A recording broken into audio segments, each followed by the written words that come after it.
So Dante, just in general, you feel like you're playing as well as you wanted to so far this year? I feel like I'm missing a lot of opportunities, pretty much, to make that play. There's a couple times where I get stuck down the middle or wrong eyes in the wrong gap. But that stuff happens. I mean, I came in this season not worried about making every play. I just want to just do my job and do a lot because I know a lot of teams are going off me and where I line up. So I want everybody just to do that, like everybody to do their job, and the play will be made by whoever is there. So even if it's me or not. So. You had said, I remember the beginning, the one thing you want to do was give effort every single play. Yeah. Do you feel like you're doing it? Yeah, I'm definitely a lot more. I definitely do get tired. Don't get me wrong. There's a couple plays where I'll be out there, I'm literally breathing so hard, but I just try to just stay calm until I get a break. Dante, Coach was talking earlier about how they've kind of moved you around a lot this year. That you basically played all four positions up front. Is that new for you? And then what's that adjustment been like to move around as much? The only real new positions like DN, actually in our base defense. So I didn't really play a lot of DN in our base, but I did play last week. But I know where the plays go. I know my assignment. I like it. It just shows my versatility to be able I can play all four, all five. So I'm just trying to, like I said, just go out there and do what the coach says and put me in the right spot. So I'm guessing if they move you to one end, the play goes the other way, right? Yeah, I mean, there's a lot of plays where I recognize that, but at the same time, I'm not really, it happens, I guess it's props to me, but at the same time, I want everybody to make the play. If it goes that side, I hope, JJ or, League, whoever's, around the play to make the play. If you're in the middle, then they run to the outside, right? Yeah, but, it's definitely frustrating. I definitely do get frustrated on the sideline or, during the game where I missed the opportunity to make the play, or I was right there, I could have made the play, but I just try to stay calm as possible. I try to, I try to go back to what I said, just do your job, So.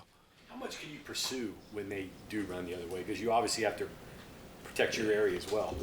Well, I try to do it's just cut it off. So if it's a run play, I try to cut the play off. So whoever's behind me chasing the ball down the line or from a linebacker position, I try to just do that. Really, I try to cut the play off. So I don't want them to get outside of me because a lot of times I'm contained and stuff like that. So I'm just trying to just go out there and just do my job and play fast. Playing fast. I feel like there's some times where I do get tired and I don't go out immediately.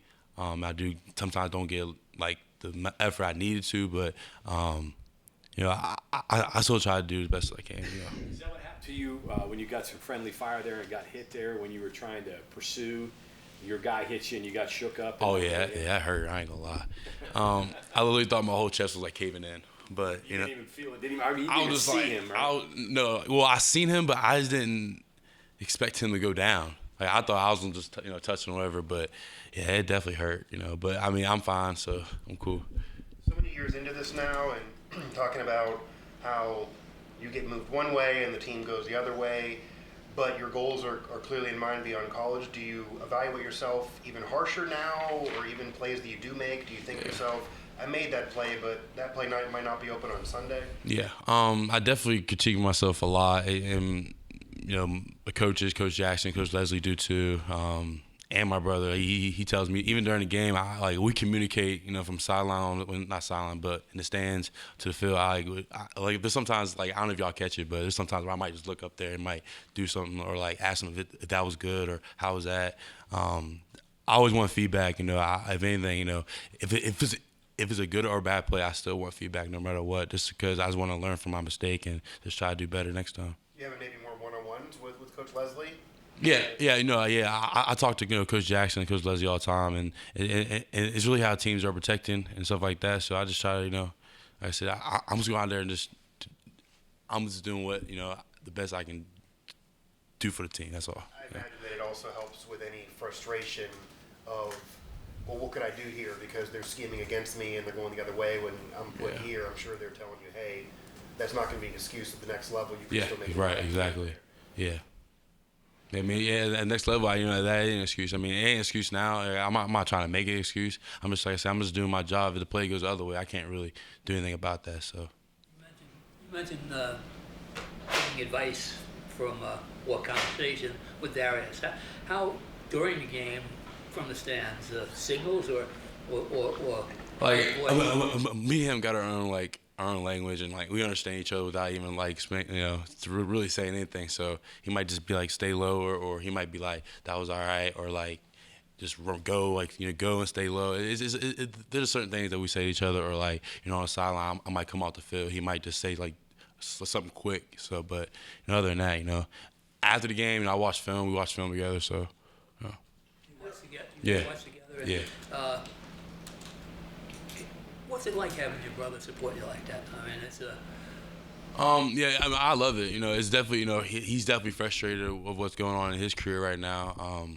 He wishes he was still, somewhere playing, but he enjoys it. I mean, I enjoy it.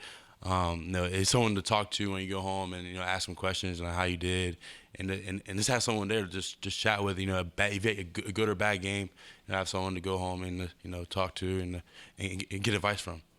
What advice do you give him as far as his career goes? I mean, I know you haven't experienced it yet, but. Yeah, I mean, just as keep your head down, just because he works out every day still. He's still on the grind, so. He has a couple opportunities, like after the season maybe, but that's just it's just how it is, business. So and like he's preached to me over and over, it's business. So no matter how good, if you're injured, it can happen to anybody. Dante, you're obviously familiar with Texas Tech and their style.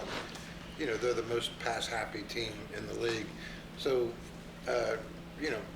is there anything unique, to trying to defend that, the pass rush style? I mean, obviously they pass more. I mean, creates opportunities there. I mean, Yeah, heavy pass. Like I said, the last game I was talking about out there, I think they ran like 108 plays, 109 plays, and that's the most I've definitely played.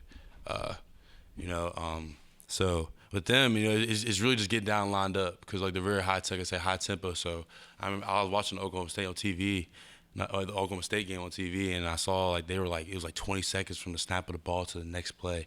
So it's really just get to the call, get lined up, and play fast. Really. So. I was going to say, I mean, how do you prepare yourself for that tempo? I mean, you've obviously faced it before. What do you tell your guys? Just be prepared. Like if there's times out there where you're gonna be really tired, but it's next play. It's very fast. Not a lot of time for thinking. You can't be out there wandering around like, oh, is it like this play's gonna happen, this play's gonna happen. So you gotta get lined up and do your job. Dante, walk me through the anatomy of a blocked PAT field goal. Do you see it in tape to begin with, that maybe they're a little light in a gap, and when you shoot it, what happens? Go through the whole thing. So during the game, I was getting frustrated myself, not because like when I go to the game, I do want to make them game changing plays and that spark. During I wasn't doing that, and then but I noticed like for first PAT, he held me. Second PAT got a little lighter, so it started to get really like he wasn't like wanting to block. So like. So that last one, I just got, they scored, so I got mad, and I was just like, listen, like, I got to do something. So, I just did best I can, tight, and got it. So, yeah. You know when you slipped the gap, you had a Yeah. good chance at Yeah, I knew. Yeah, I knew as soon as I like got through and like being able to like get the leg that usually I don't get through. I knew. Yeah. How many times you been out here to Texas Tech? It's my third time. Yeah, so 18, 20, and this year. Do you have any advice for your guys? I mean, it's a different environment. Windy, Yeah. The whole deal. It's definitely the locker room's horrible, but but at the same time it is like I'm not saying it has to be perfect because it's a away team's locker room, but just go out there. It's really just start fast. If you let them get going and get a flow and high tempo, it's gonna be hard to stop. So if we stop them on first, second down, I feel like it's a high chance of us winning the game. Do you feel any extra sense of motivation off the recent losses to Texas Tech? Yeah. Kind of wanting to cap things off with getting a dub? Yeah, I don't think I haven't beat Texas Tech, so I definitely want to beat them from my last year. That's for everybody, but for Texas Tech, that's I definitely have my mind on this game.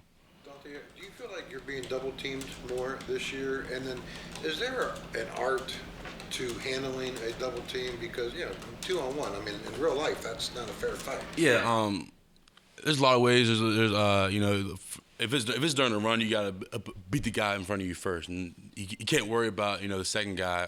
There's a couple times where I would turn too early for a double team, and he would overget me, turn me, stuff like that. So it's really about pressing and lock peak and pressure. It's definitely hard. Like, it's harder than what people think. Like, 'cause people think it's it's really easy, but there's 350, there's 340. You don't know how much guys weigh. So I can't use that as an excuse. But like at the next level, it's going to be harder. So I just got to find ways this week in practice to improve that. So.